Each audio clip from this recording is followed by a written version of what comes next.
So I don't usually get to do this in particular at storytelling shows. So hi Maya, it's Daddy. Hi, hi, it's Daddy. Hi. Okay. So the way I figure it, the stories told at storytelling shows tend to have a moral, a theme, a lesson, some overarching thing that ties it all together. But most storytelling shows are not free. So I'm just going to tell you a completely pointless story of the worst travel experience I've ever had. When I was in college, I was at Princeton and my girlfriend was at the University of Georgia. So long distance relationship, New Jersey, Georgia. But I was a sophomore, she was a senior, and she was going to graduate and move up a little closer. And then she calls me one day and says, "Good news, I found a job. I will be teaching English to school children in rural Japan." And so long distance becomes longest distance. And now I'm in New Jersey, and she is in Aiyama in the Shizuoka prefecture. And so my junior year, winter break, I decided I'm going to go visit her. We're going to meet in Tokyo and travel around. It's going to be a lot of fun. And this story that I'm about to tell you would be a lot different if I had a car. Because the plan was to fly from JFK International Airport in New York with an overnight layover in Los Angeles, stay with a friend in Los Angeles, and then Los Angeles to Tokyo the next day. But to get to JFK International Airport from Princeton University without a car involves the following. I have to walk from my dorm room to the Dinky station. The Dinky is this little tiny 4-minute train that goes from Princeton to Princeton Junction.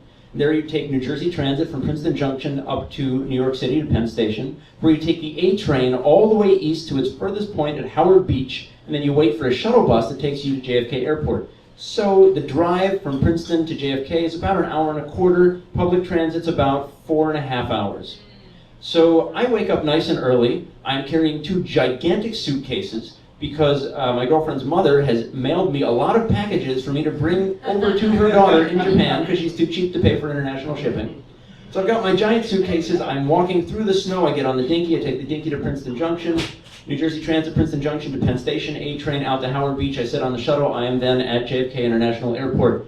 Here we go. I get there. I find that all flights are canceled. All flights. Every flight? Yes. Every flight. Every flight all day? Yes.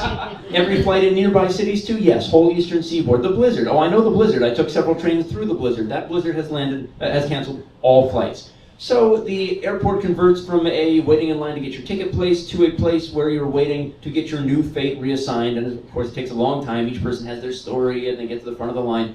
I get there and I've got a problem because my ticket was on American Airlines to go to Los Angeles and then Japan Airlines to go from Los Angeles to Tokyo. So I have to go to multiple desks. And if you've been to JFK, you know that go to the other desk doesn't mean walk down the hall. It means now you go outside and wait for the next shuttle bus to take you to the next place. And so that's like 45 minutes away and it takes all day. So it's mid-afternoon and here's what they've come up with for me.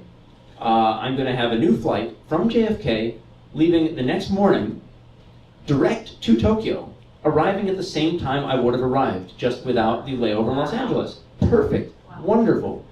I say, great, thank you. I think about this 4.5-hour trip back to Princeton, and I don't really want to do it. And I remember that my friend Vanessa has told me, by the way, I'll be with my parents in New York. If anything goes wrong with your travels, give me a call and you can stay with us. This is exactly what happened. So, yay, I call Vanessa. Vanessa, can I come stay with you? Yes. What part of New York are you in? Well, I don't know where it is in relation to where you are, but it can't be that far. No, it can't be that far. Of course not. So, okay, just come meet me. We're in North White Plains. And I say, sure, I don't know what that is. I'll be there. If you know New York, you know that North White Plains is nowhere near JFK International Airport. But okay, I'll figure out how to get there. So, get to North White Plains, I have to take the shuttle bus back to Howard Beach. I take the A train all the way back to Penn Station, where I take the Harlem line up to North White Plains. It takes 2 hours to get there, and then her father picks me up and drives me the extra 20 minutes to their house. That trip takes 4.5 hours.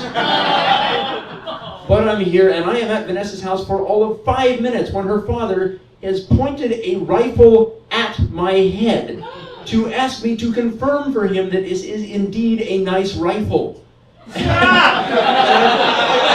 Yes, this is a nice rifle. Isn't this great? Yes, okay, please don't point it at me. It's a beautiful rifle. Why do you think I know anything about a rifle?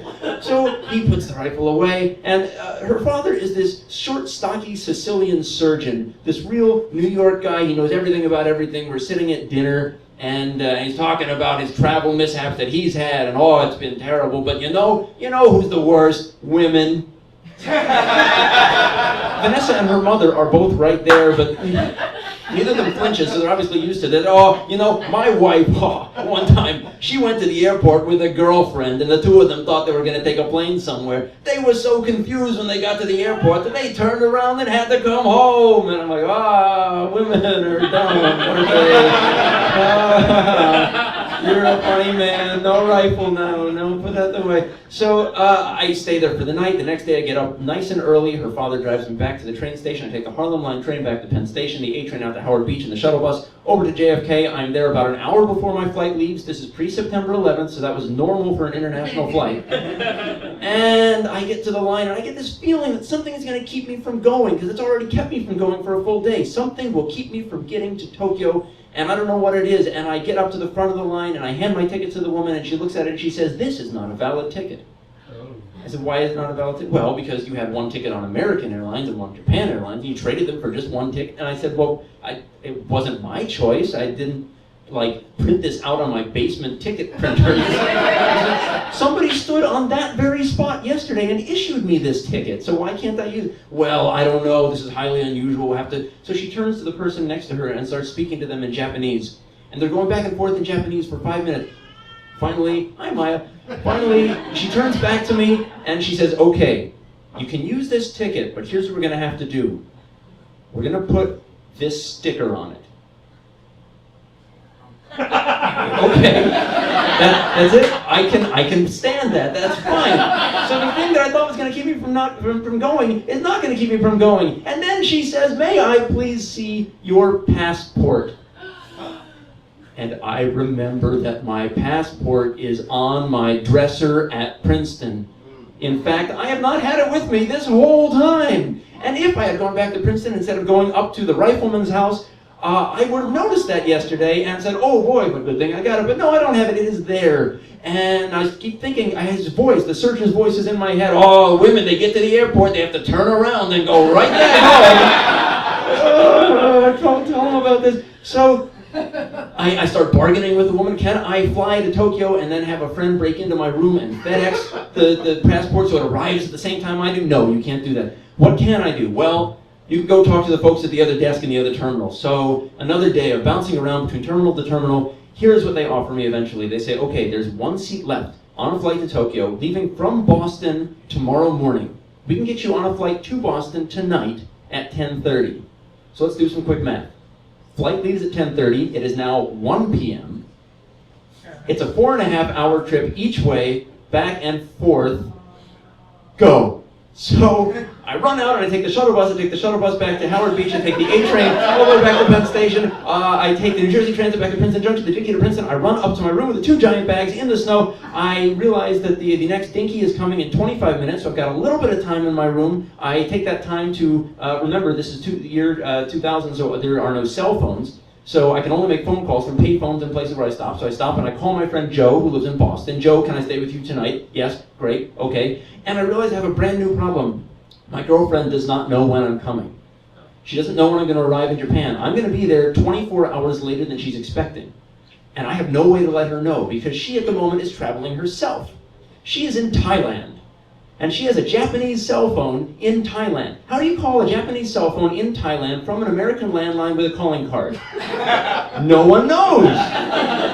You could Google it, but no one knows what Google is yet because it's back in 2000. So I'm talking to operators. What do I do?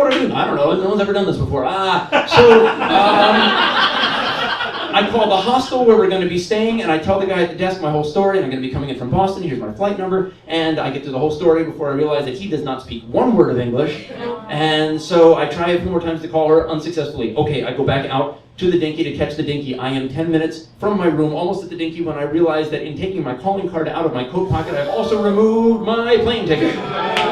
So at least I remembered it now at this point, and not after I was on the dinky, so I had to go back to the room through the snow, get my plane ticket, get everything, put it in my coat pocket, back. I missed the dinky. I catch the next dinky, so now I'm under real-time pressure. Take the dinky from Princeton to Princeton Junction, take the New Jersey Transit from Princeton Junction up to Penn Station. It is the most crowded train I've ever been on in my life. Why? Because we're all going to Manhattan at 6 p.m. on New Year's Eve.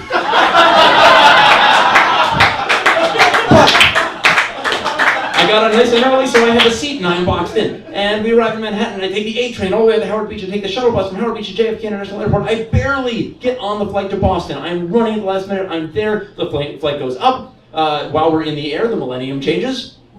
Yay! Yeah, that's about what happened on the plane. There are some people in the back of the plane going, yay! And I figure, okay, so I missed it. I'll catch the next one. 3001. I'm going to do a big celebration. So, plane lands in Boston. It is now a new year. I go with Joe and his father to Joe's house in Boston, and their house is like an hour from the airport, and I'm going to get 4 hours of sleep. 4 hours of sleep. I get up, I shower, I get back in the car, and Joe and his father are driving me back to the airport, and we are 20 minutes away from Joe's house when I realize that I have left all my toiletries in Joe's house. And his father says, do you want to go back? I think we've got time. 20 minutes back home? I said, no, forget it. I will find new toiletries. I will wipe my ass on my sleeve.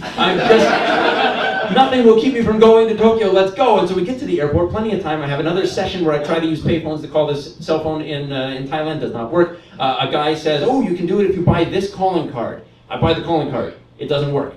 I go to return the calling card. Non-refundable. So now I've got this calling card. So I get on the flight.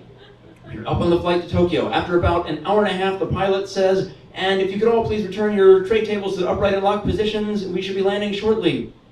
That's the fastest flight to Tokyo ever, an hour and a half. I look down through the window, and I see a giant city there. And I turn to the person next to me, and I say, what city is that? And he says, it's Chicago. Are we landing in Chicago? Yeah, why are we landing in Chicago? Because this is the flight to Chicago. But you gotta be freaking kidding me! Now it turns out there was a planned 2-hour layover and plane change in Chicago. My ticket says Boston to Tokyo. How they could actually have that in there and not print it on my ticket, I still don't understand. But that turned out not to be a huge deal. Just have to be in Chicago for 2 hours. At least it gave me a chance to call my parents, as I've been doing on every leg of the journey, and play Guess What City I'm In. Oh, you're never going to guess this time. No, not Boston, not New York, not Princeton, not Tokyo, not Los Angeles. No, I'm in Chicago. Why am I in Chicago? I don't know.